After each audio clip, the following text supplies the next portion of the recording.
penting bahwa semangat perjuangan kita untuk terus melakukan investigasi itu tidak pernah berhenti. Yang pertama.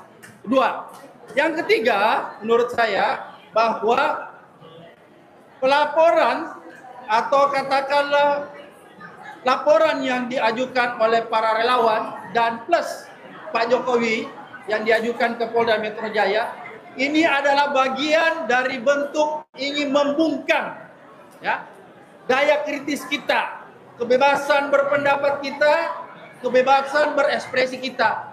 Oleh karena itu, apa yang terjadi terhadap 12 orang ini jangan membuat kalian yang hadir di sini, teman-teman media, YouTuber, para podcaster itu menjadi takut lagi memberitakan tentang ijazah.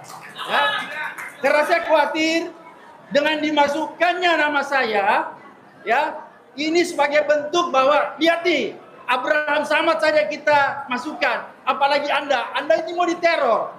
Oleh karena itu, jangan takut ya dengan dimasukkan nama saya, Anda tiba-tiba menjadi tidak berani lagi, ya, melakukan investigasi, melakukan pemberitaan lewat channel-channel YouTube Anda. Itu yang tidak boleh terjadi karena memang apa yang diinginkan adalah membungkam Anda untuk Anda menghentikan pemberitaan tentang ijazah Pak Jokowi itu.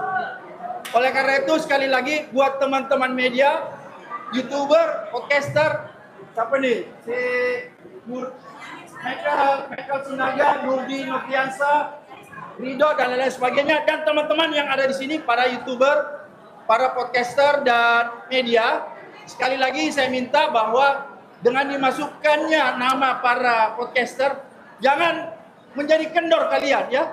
Nggak usah, anggap biasa, anggap ini tidak ada apa-apanya ya. Kalaupun misalnya suatu ketika nanti ada yang terpeleset, ada yang jadi tersangka, itu biasa saja. Ini apa tuh resiko bagi perjuangan kita. Pak Roy Suryo sudah pernah dipenjara. Saya pikir apa yang dialami sekarang ini bagian yang sangat kecil dalam kehidupannya.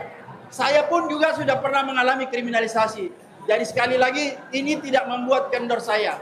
Tapi yang terpenting saya ingin katakan bahwa siapapun yang bermain di dalam kasus ini, baik oknum aparat ataupun oknum-oknum yang berada di belakang Jokowi, akan saya hadapi sampai titik darah penghabisan. Sekali lagi, siapapun orang yang berada di belakang kasus ini yang ingin mengkriminalisasi 12 orang ini akan saya hadapi sampai titik darah penghabisan. Allahu Akbar. Allahu Akbar. Catat. Konsolidasi untuk menyeret. Catat. Membawa keluarga Mulyono ke meja hijau, maka saya bilang sama Bung Faisal, sampaikan sama Al Jazeera, ya, sama panitia-panitia lain, bahwa karena kebetulan kemarin waktu tragedi di Kemang, saya juga datang walaupun saya terlambat, dan saya melihat waktu selesai saya melihat para preman itu dibagi-bagikan duit dan di situ ada polisi. Jadi saya bilang sama Bung Faisal, kasih tahu sama Al Jazeera besok, kalau misalnya acara ini tiba-tiba diintervensi oleh polisi, mudah-mudahan ada polisi di sini atau preman, dan kemudian meminta acara ini dibubarkan seperti kemarin, maka bilang sama mereka bahwa kita tidak akan pernah mau bubar dan acara terus dilanjutkan. Kita lawan. Ya, makanya saya bilang, Faisal kalau udah klub itu maka saya bersedia mengundang, karena terus terang kemarin saya kecewa sekali di Kemang karena ternyata hotelnya itu yang punya penakut. Kenapa saya katakan penakut? Ketika polisi sudah datang dan disuruh menghentikan acara itu dihentikan. Itulah yang terjadi kemarin. Padahal sebenarnya menurut saya nggak perlu dihentikan. Kalau pemilik ruangan itu tetap mengizinkan, kita tetap bisa melanjutkan acara, tapi mereka takut dan tidak melanjutkan acara. Oke, itu yang pertama. Kemudian Bung Rafli, karena waktunya singkat, saya ingin katakan ada di ruangan ini tiba-tiba lupa terhadap kejahatan yang dilakukan Jokowi. Jangan lupa ya. Oke.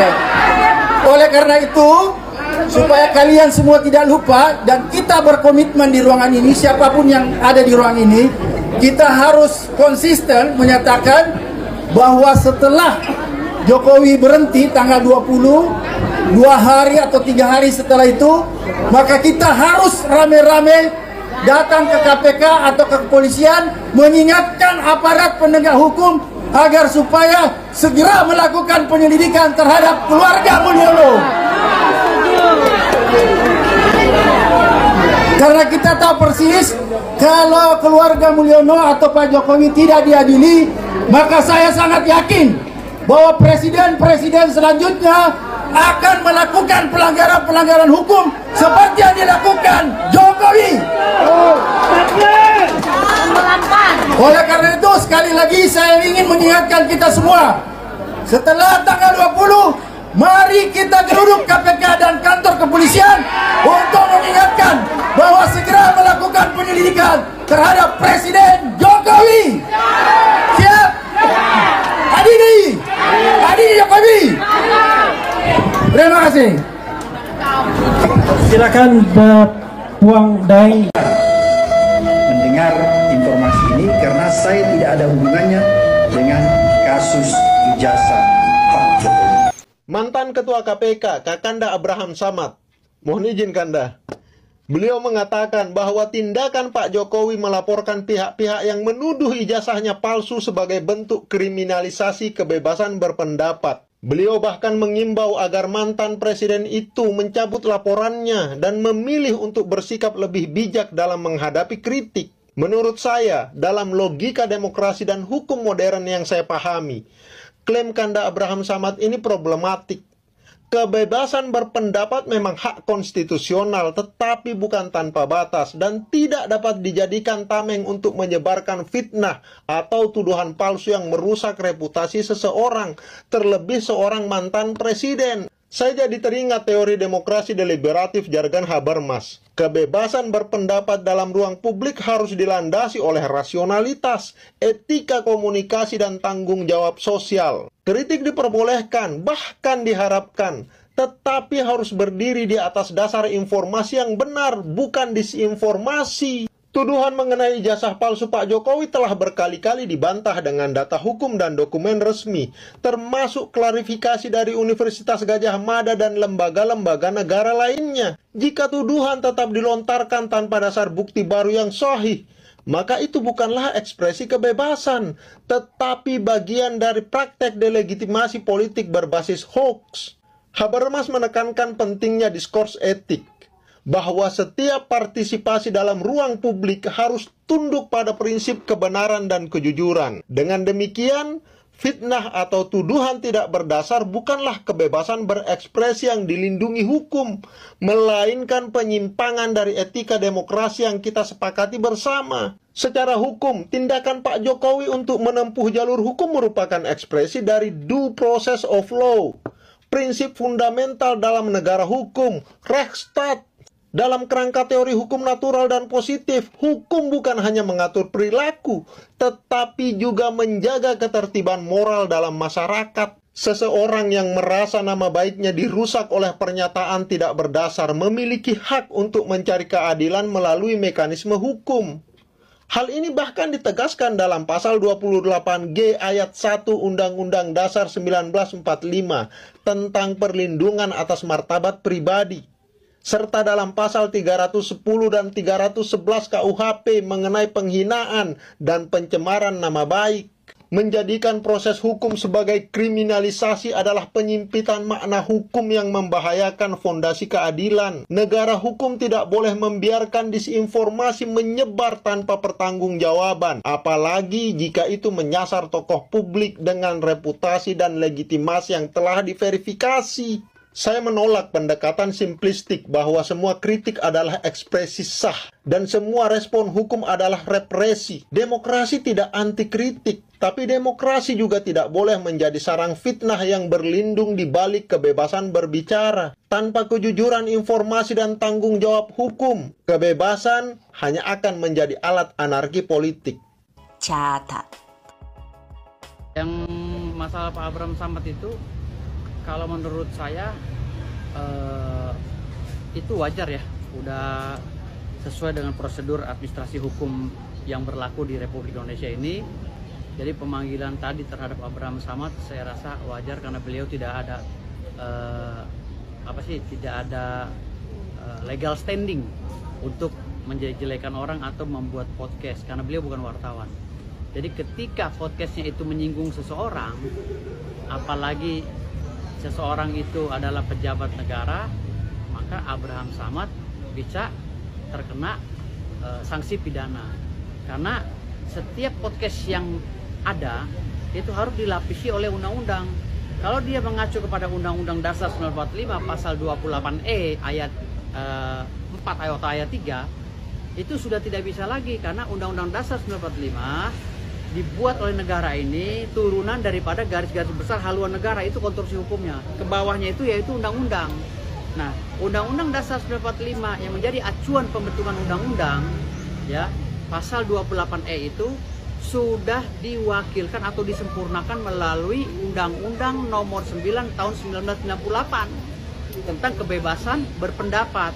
Lalu Undang-Undang Nomor 9 tahun 1998 tentang kebebasan berpendapat itu sudah disempurnakan lagi melalui undang-undang lainnya, termasuk Undang-Undang Nomor 17 tahun 2013 tentang organisasi, lalu diperbaharui dengan Undang-Undang Nomor 2 tahun 2017 tentang penyempurnaan Undang-Undang Nomor 17 tahun 2013 tentang organisasi, lalu dibuatkan lagi Undang-Undang Nomor 16 tahun 2017 kemarin, penyempurnaan daripada undang-undang tersebut, itu turunannya.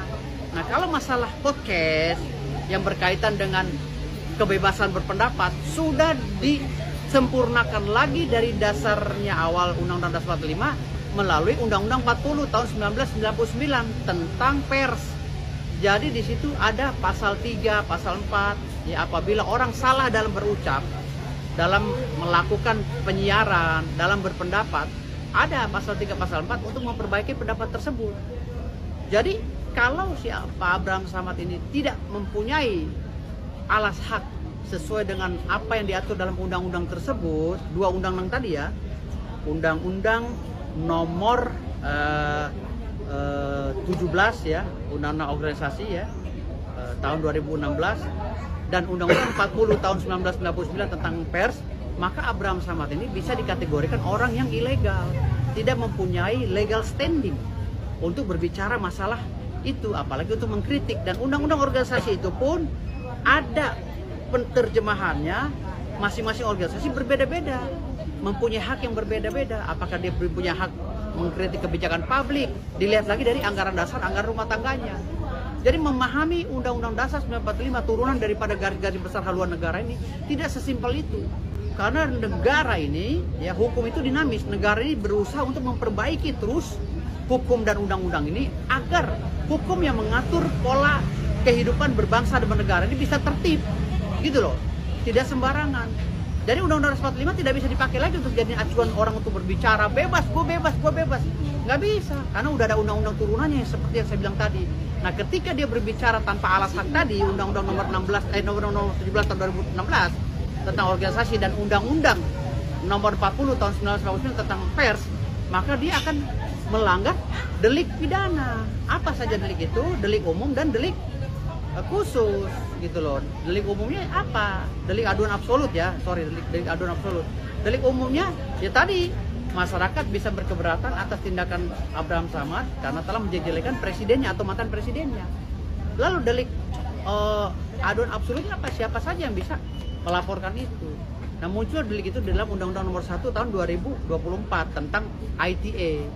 Nah, pasal 27A, pasal 27 memang tidak bisa mengkriminalisasi masyarakat, tetapi sudah diperbarui oleh Mahkamah Konstitusi melalui pasal 27A, junto pasal 45A. Jadi ancaman hukumannya 5 tahun penjara. Kalau pasal 27 dulu, kenapa dirubah oleh Mahkamah Konstitusi melalui putusan yang terbaru? Karena dianggap terlalu diskriminatif terhadap masyarakat yang ingin mengkritik pemerintah. Tetapi sudah diperbarui melalui Undang-Undang Nomor 1 tahun 2024 pasal 27A ayat 1 ya, dan junto pasal 45A ayat 1 gitu, atau ayat 2. Nah, itu ancaman hukumnya diperberat lagi dari 4 tahun ke 5 tahun sehingga bisa dikategorikan masuk dalam unsur penahanan. gitu loh. Apabila ini masuk deliknya dan apa namanya terbukti melakukan ujaran kebencian atau penyebaran berita hoax atau fitnah atau ujaran kebencian atau fitnah terhadap Pak Jokowi, maka dia bisa ditahan karena ancaman hukumannya sekarang ini Undang-Undang ITE itu pasal 27 5 tahun penjara dan syaratnya mutlak masuk dalam aturan dan perundang-undangan.